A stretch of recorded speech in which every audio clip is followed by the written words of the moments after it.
Condo construction has come to a grinding halt in Toronto, and in its place, rental construction is exploding.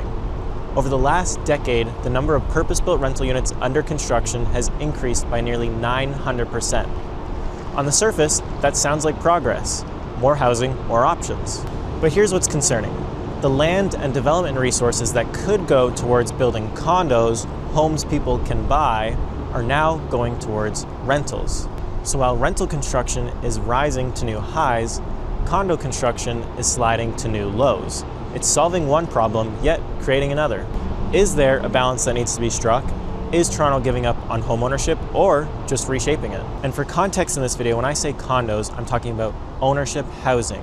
Those same condo units can later become rentals if someone buys them and decides to rent them out, like 50% of people in Toronto do. And when I say purpose-built rentals, I'm talking about units that are designed and financed to be rentals only from the start.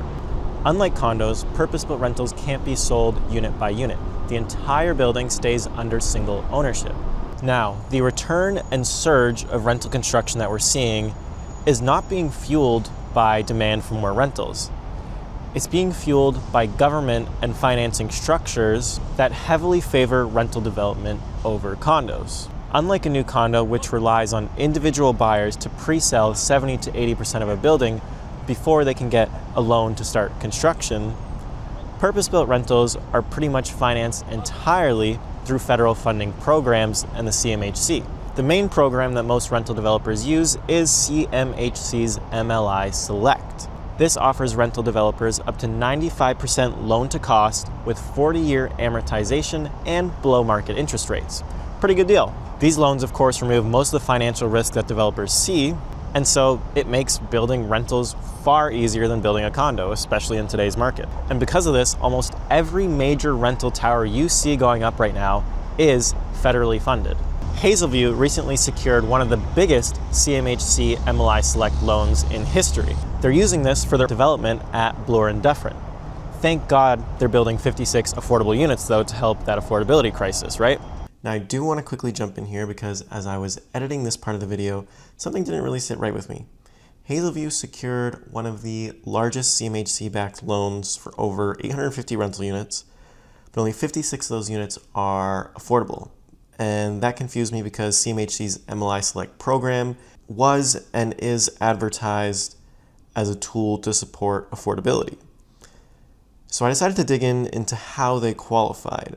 And this is where things get interesting. MLI Select is points-based. So the way it works is developers qualify for these loans by earning points in any combination of three categories: affordability, energy efficiency, and accessibility. So here's how Hazelview did it. They didn't rely on the affordability points aspect because you can go in any of the three categories in any combination you want.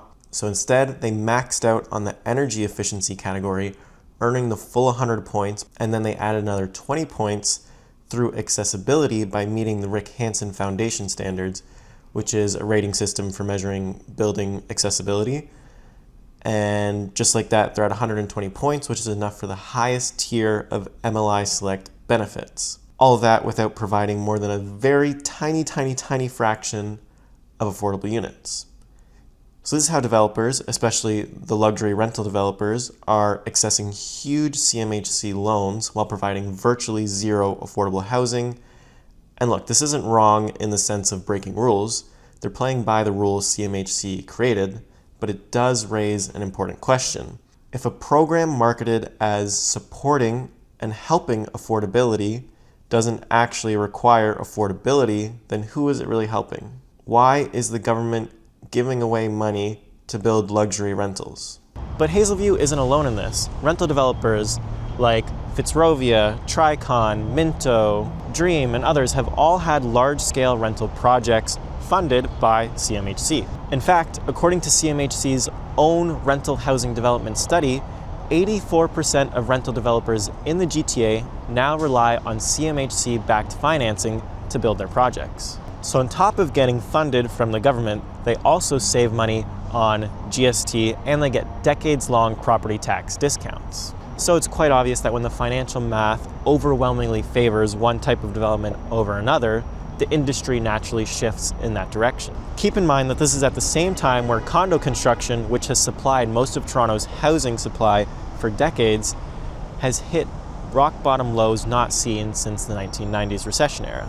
So because the condo market is faltering, developers still need to make money, so they turn to the only other financially viable option that the market and the government supports, which is rentals. Now, institutional investors also play a very large role here. Pension funds, REITs, and large private equity firms prefer these safe, long-term investments in purpose-built rentals, mainly because they provide stable income streams in ways that a condo could never. So when the deepest pockets in the industry want more rentals, they get more rentals. So put all this together and it becomes clear why the number of purpose-built units under construction that we're seeing is nearly 10 times what it was a decade ago. And that's despite Toronto's population only growing about 15% in that same time period. This is not the result of organic demand. This is the result of structural and government incentives shaping the market from the top down. There's also a concerning shift happening with this. Condo projects are being converted into rentals. Since 2024, 9 condo projects that were already in pre-sales, meaning they had launched, were selling units and had active buyer contracts, canceled their sales and relaunched as purpose-built rentals. On top of that, more than 60 additional projects that were planned to be condos but had not yet launched sales also changed their plans and went from condos to purpose-built rentals. To put that amount into perspective, from 2013 to 2023, we only ever saw 7 projects convert from condo to purpose-built rentals. This means Toronto's true shift towards rental construction is even larger than the numbers suggest, because the numbers only count construction starts, and these projects have not started yet. They're just converting now from condo to rental. The most prominent example is Sugar Wharf Phase 2 right behind me. Across the street from me is Phase 1 back here, and then they had the old LCBO lands here. You can see the heritage facade, and that was going to be Phase 2. But just recently, they announced that they are canceling the project, removing thousands of ownership supply units from the market, and instead are going to build a full purpose-built rental project. Each conversion like this removes hundreds, sometimes thousands in this case, of ownership units from the ownership housing supply, and more importantly, permanently locks that land into rental tenure. Now, this will lead to an obvious question you may have, since you're wondering how could the land be locked into rental tenure permanently. So the question is, can these purpose-built rental units, after they've been built, be converted into condos later on if more ownership supply is needed? And the answer is pretty much always no. Now, purpose-built rentals are structured fundamentally differently. They're financed using long-term rental income models, and they're often backed by large pension funds or REITs with decades-long investment horizons. I mean, it takes a new rental building about 10 years to turn a profit and anywhere from 20 to 40 years to mature financially. So you can't simply turn those units into individual condos for a long, long time without renegotiating or breaking financing agreements. Rental buildings also just aren't designed with condominium governance in mind. They don't have reserve funds, audited budgets, unit apportionment for maintenance fees, or any of the legal documentation required to even create a condominium corporation. So converting at such a large scale would be a legal nightmare on its own. There's then Ontario's tenant protection laws, which make displacement for conversion nearly impossible. You can't evict a building full of tenants just because you want to sell their unit. Even if a conversion was approved, which we see on very small scales when there's a small scale rental building of maybe say 20 units, and they're going to demolish it and build a big condo, those conversions do happen. But when we're talking about a conversion on a large scale, let's say it does get approved. Tenants can then remain indefinitely, and so when a building has hundreds or even thousands of units, the tenancy logistics alone make that conversion completely unrealistic. So once these large-scale purpose-built rental buildings become a rental and are built as a rental, they stay that way. That land and that building is effectively removed from ownership housing supply permanently. Even if we accept that more rentals are necessary, the more important question becomes whether we're even building the right kind, and increasingly, the answer appears to be no. Government incentives support projects that maximize density at the lowest cost. So for you, that means a flood of micro units and small one-bedroom condos hitting the market. And while a one-bedroom unit might seem fine for a young professional today, it pushes the prices of those larger units higher, and as a result pushes families out later down the road, because those family-sized units become scarce and scarcity increases prices. So when people want to start a family or just simply need more space, they're stuck with no missing middle housing and barely any 2 or 3 bedroom units being produced. There's nowhere to move within the city, which is why so many people feel that they're being pushed out and that they have to choose between living in Toronto or having a family. And the cracks in demand are starting to show. Vacancies in purpose-built rentals are at their highest levels ever, aside from during the pandemic. We can already see new supply outpacing demand in the national data, and that's using 2023 numbers. Since then, we've cut immigration and we've built way more purpose-built rentals. So recent numbers are going to be a lot more staggering than that. And with vacancy comes incentives to fill these units. Urban Nation reports that nearly 2/3 of purpose-built rentals right now are offering incentives. Things like 1 or even 2 months free rent, gift cards to local shops, or even move-in cash bonuses just to fill these units. Now they can afford to do this because these buildings aren't designed to turn a profit early or quickly. Developers can absorb weak cash flow in the early years and then a few years down the road raise the rents to stabilize their cash flow. And this might all sound great if you're a tenant today. Free rent, more choice, more leverage, more flexibility. But the short-term benefit can actually hurt you in the long term. When the city pivots so heavily towards rentals and away from condos, we're shrinking the pools of homes people can actually buy. Sure, you get a temporary break on rent, but at the same time, the door to ownership gets pushed further out of reach. Fewer condos are being built, more condo projects are being converted into rentals, and so more land is being locked into that permanent rental tenure. That eventually limits your ability to move from renting to owning, which is how most people build long-term financial security in Canada. Which then brings me to my next point, which is that even for tenants, this shift isn't all positive.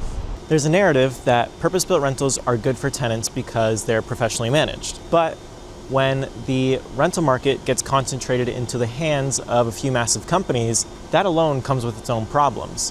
And Canada isn't exactly shy about letting monopolies form. Once the market is dominated by a handful of players, it becomes much easier for the government to push through sweeping changes, especially ones that may not necessarily benefit tenants. And we've already had a preview of what that looks like. About a month ago, the Ford government attempted to push through a new bill that had some sweeping changes for tenants' rights and would end month-to-month tenancies and remove some rent protections for tenants. A new version of that bill just got passed, and a lot of tenants are still upset. In that one, there's some good and some bad for tenants, so it's a bit better than the last one, but it just shows you the effect that the government can have. And imagine if the majority of rental stock was not controlled by small landlords, but by huge companies, what could happen when the government starts working with them a lot more. Because as we've seen, the current government isn't shy about corruption. Anti-democratic and yes, corrupt government. So, while purpose-built rentals increase supply drastically, they also shift the balance of power in a way that doesn't necessarily benefit tenants. And this would be less of a problem if we were still building enough ownership housing to balance things out, but we aren't. Toronto's per capita housing starts have fallen to their lowest point since 1996. And this is just creating another broken feedback loop. Condo construction slows, the government responds by propping up the rental industry, developers switch to rental because it's where the money is, ownership supply then shrinks, so condo prices rise, so more people are forced to rent, and then the government uses that as justification to push even more rental construction, and the cycle just feeds itself. Rentals are important, but they can't replace the role that ownership housing supply plays, and especially condos in Toronto, in balancing the housing market as a whole. And economists are already warning us about what's going to happen if we keep going down this path. Benjamin Tal, Deputy Chief Economist with CIBC, has recently been saying in his latest report that it will take about 2 years for Toronto to soak up our current condo ownership supply. And then, once it's soaked up, We're going to be low inventory again and back to where we were when the market was hot, and prices will jump up again, especially because we aren't building condos right now. And the low interest rates are bringing demand to the condo market. Units are selling. Sure, they're not selling like crazy, but when we're not building, they don't need to sell like crazy for the supply to decrease. We need to be building condos as of yesterday. If land keeps getting funneled into purpose-built rental projects and more condo projects keep being canceled or converted into rentals, affordability will never improve. You can't fix housing affordability by eliminating the very type of housing that people are trying to afford. If we're not careful, we won't just fail to fix housing. We'll be determining who gets to build a future here and who gets pushed out. Let me know what you think about all of this. It's not getting much media coverage, but it is a trend that's coming in Toronto. I'm a bit early on it because the data isn't fully showing it since these aren't construction starts, but it's a trend that's happening early in the industry, and it's definitely something we're going to be seeing. In the news 2 or 3 years from now, you're going to hear about ownership supply if we're not building, and people are going to be asking how we got here. And this video is your exact reason of how we got here. So let me know in the comments down below what you think of all this data that I've given you, and if you think it'll have the effect on the condo market that I'm saying it will. Thanks for watching. I hope you enjoyed. I hope you learned something. And if you did, please feel free to share this video. I feel like this is a topic that, like I mentioned, not many people are talking about, and it deserves to be shared. So put it on your social media, share it with friends, family, whoever you think may like this. Thanks again for watching, and I'll catch you in the next video.